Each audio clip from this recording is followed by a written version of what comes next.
Thank you, Andrew. Our next speaker will be Pierce County Sheriff Keith Swank. Sheriff Swank is a seasoned law enforcement officer who dedicated his career to serving and protecting communities with integrity, innovation, and compassion. Sheriff Swank's leadership style is defined by his ability to think strategically, act swiftly, especially in dangerous situations. Whether facing down violent criminals or managing complex operations, he has a proven track record of finding creative solutions that prioritize public safety and resolve conflicts peacefully. His extensive experience as a patrol officer in Seattle taught him not only how to engage with diverse communities, but also how to make rapid, high-stakes decisions in moments of crisis.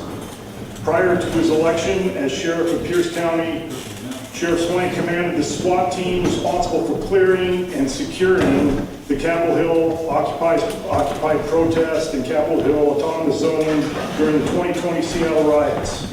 One of the many operations that highlighted his decisive leadership in high-pressure life-or-death situations. During his 15 years as a patrol officer in Seattle, Sheriff Swank rose to the rank of sergeant, overseeing and directly participating in the arrest of numerous violent criminals and offenders. He led a wide range of high-stakes undercover operations, successfully orchestrating the apprehension of many dangerous individuals. In his supervisory role, Swank also managed 911 emergency response operations, overseeing a team of more than 100 personnel. In 2006, as a sergeant, Swank played a pivotal role in de-escalating a tense hostage situation involving a mass shooter at a Seattle Jewish Federation, using tactical communications to defuse the threat and secure a peaceful surrender. Lieutenant Swank served as a watch commander, leading dozens of men and women during the night shift in the Rainier Valley of Seattle. After his tour there, Lieutenant Swank was assigned as the commander of the training section, where he helped develop de-escalation and crisis intervention training that are models for police agencies across the United States. A recognized authority in de-escalation tactics, Sheriff Swank became a subject matter expert for the U.S. Department of Justice, training law enforcement agencies nationwide in crisis intervention and de-escalation. Captain Swank led emergency response teams and served as night duty commander, the highest ranking officer in Seattle during overnight hours. He also commanded the Metro Special Response Section, which includes SWAT, Harbor Patrol, K-9 Unit, and the Arson Bomb Squad. Growing up on a rural farm instilled in Swank a strong work ethic, which he carried with him when he enlisted in the United States Army at the age of 18. He graduated from elite military training, including Ranger School, Airborne School, and high-altitude, low-opening training. After being honorably discharged from Fort Lewis, he obtained a bachelor's degree in science and psychology from the University of Washington. Sheriff Swank is a graduate of the Washington State Criminal Justice Training Commission and the Northwest Law Enforcement Command College. His commitment to training, transparency, care, and community engagement remains the cornerstones of his service as a sheriff. Ladies and gentlemen, Sheriff Keith Swank.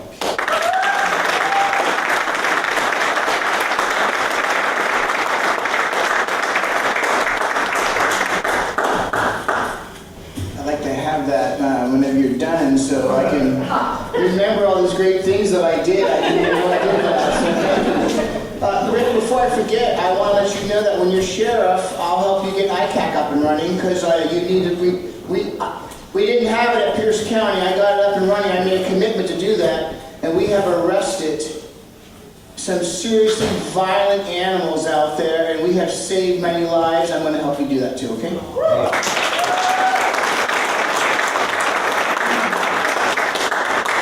Take you back 82 years today. Gets me choked up. Some men, only 16 years old, climbed on landing ships to land in Normandy. And I think we lost over 2,500 right away. And so every time I think that maybe I've done something good, I look on that and I say, man, I haven't done anything. But what they did for us to give us this country that we need to stand up and fight for. And if you hear anything you want to clap about, feel free to clap, because we're going to be excited here tonight, okay?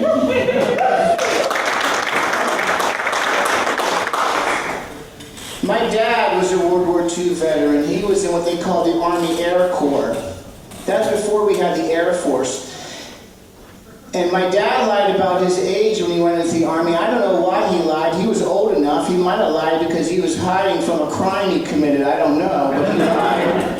He has a headstone that has a different date of birth and his footstone that the Army gave him when he died in 1972 at the ripe old age of 49 years old.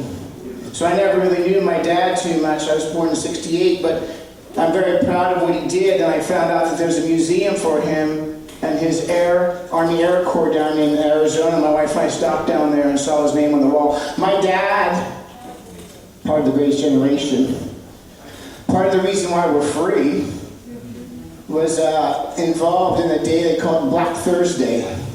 It was a bombing raid in the daytime in Germany. It's when the military decided afterwards, don't do that anymore because we lost so many crewmen then. My dad was a filling guy on the airplanes there, that when I went to the museum, they didn't have him assigned to a plane because the people died so often, they just rotated you in and out. He got shot down. He lost some body parts, but he lived. I just want to tell you about that because today is the 82nd anniversary of that, and this is a great day to be talking about what we do to take care of and keep our rights and our freedoms here. So I'm going to spend a few minutes talking about some things here to let you know the reason why I'm endorsing this guy for sheriff.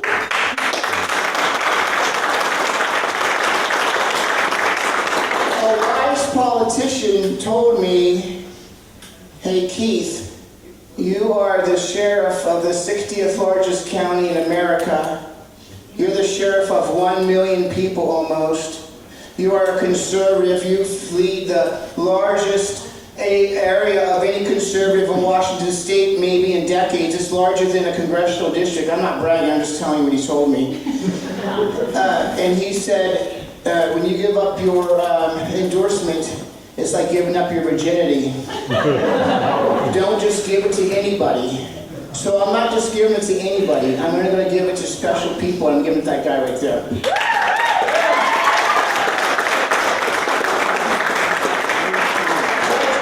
I was a cop in Seattle in 1990. When did you get offered your job there? Probably right before that, huh? 1990. 1990. That's the tail end of the hiring spree we had there. Back whenever Seattle was a great place to work at, and we really made a difference in the world. I worked there for 33 years, and I retired in June of 2023, and you know, I was planning on going to Florida to retire, to get out of this crazy state. I had been run for office many times. Dan, you're still here, right? Did Dan go? Dan knows about that, and I helped him out in his first campaigns, and he didn't win, and I didn't win, and all this stuff, right? And I ran against these people that I didn't really have a chance to win, but I wanted to put a name out there, and I wanted to give people like you all a voice out there, and I wanted to fight for the right things. And so anyhow, I was going to go to Florida, and on August 31st, 2023, I'm sitting in my hot tub, and I look at the stars, and I said, God, thank you for getting me through this to my retirement, because my wife, even if I die, she'll have part of my pension for the rest of her life. I've taken care of her, and I've raised my kids. I've done a good thing. And he said to me, son, you have not been listening to me. And in a loud voice, that he's never told me that before. I've had the little guy on the shoulder saying, don't do that, or whatever, right? But I hadn't been listening to him, and he told me, you need to listen to me. So I jumped out of the hot tub, just like soaking wet. I ran upstairs, probably dripping water everywhere, and I told my wife, God told me to run for sheriff, and she said, you better, or you're going to end up in the belly of a whale. So within 7 days, I filed for office to run for sheriff. He never said I was going to win, he said I was going to run. So I ran because when God tells you what to do, you need to obey him. And when I ran,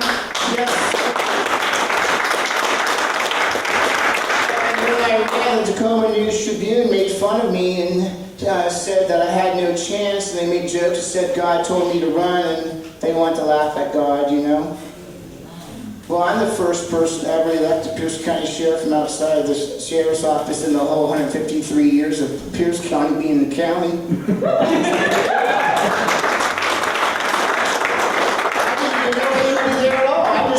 because God told me to run and I won. And then when I won, on the newspaper it said, God told him to run, and now he'll be your next Pierce County Sheriff. So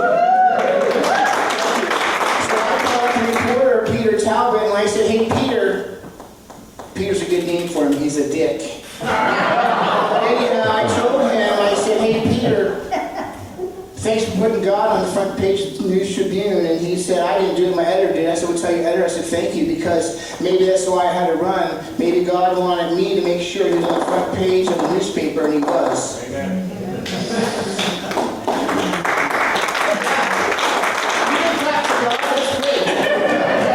So I want to tell you the reason why I support this man. I'm going to tell you a little bit about what I've been facing. Nothing like D-Day, though. Right as soon as I got elected, the legislature, the county council started passing legislation to try to clip my wings to control the sheriff, because no elected official, except for 2, from any party supported me, because they knew that I was a status quo and they couldn't tell me what to do. No matter what party you're from, you can't tell me what to do. I'm going to do what I believe is right. And so they knew they had to, so they wanted to pass legislation, said I had to get permission from the council to be able to determine who my chain of command is going to be if I don't make any changes to the, to the sheriff's office, and leadership, all this stuff. And I got a hold of the prosecutor and I said, prosecutor, they can't do this. I'm independently elected. And she said, no, they can do it. And I brought her the case, Snaza case, and all this stuff to show her that she was wrong, and she still said she was right. And that's when started my problem with her. And if any of you followed it, you can see I've been at odds with my prosecutor since day one. And then the executive issued executive order saying that we had to abide by executive order saying that we can't enter into any contract with any federal agency. That means the FBI or anybody like that without his permission. And I went to her again. I said, this is against the law. It's unconstitutional. You can't do that. She said, no, he can do that. I said, if he can do that, then he can issue an executive order tomorrow that says that I'm no longer a sheriff. And she said to me, no, he can't, you're independently elected. And I said, are you seriously that stupid? How do people elect you, right? People elected her to put people in jail, but then the judge said, no, people elected her to be your legal advisor, because the prosecutor's legal advisor for, I hope you have a good prosecutor over here, brother. No. Anyhow, so, I had these troubles with this, and then the prosecutor said to me, hey, why don't you just do what he says, just go along and get along? That's what I do. That's what she told me. I said, that's not what I do. I'll go along and get along if it's the right thing to do, but I'm not going to do it because you're used to telling the sheriff what to do. And so my haters hate me because of that, right? But the people who support me, love me, and for once they have a voice of somebody out there standing up for them.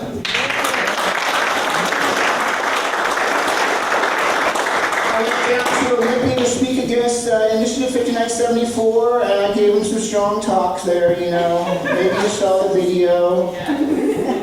Somebody said to me, hey, were you nervous? I was like, yeah, I was nervous. I never spoke in front of people like that before, and I said strong words, and I figured they would try to put me in jail. Yeah, I was nervous. But it was the right thing to do. So WASPIC, the Washington Association of Sheriffs and Police Chiefs, wrote me a letter, and they did an investigation on me to kick me out of the club, but they wrote me a letter of reprimand saying that I shouldn't speak that way and I don't represent them. Well, I told them I wasn't representing you, I was representing people from Pierce County, not you. And so you don't have any right telling me what to do or anything like that at all. But they did that because they're weak and they're cowards. And many sheriffs in this state are cowards and they're weak. We have them surrounding us around here that are weak, coward sheriffs. We need to have strong sheriffs. Rick will be a strong sheriff.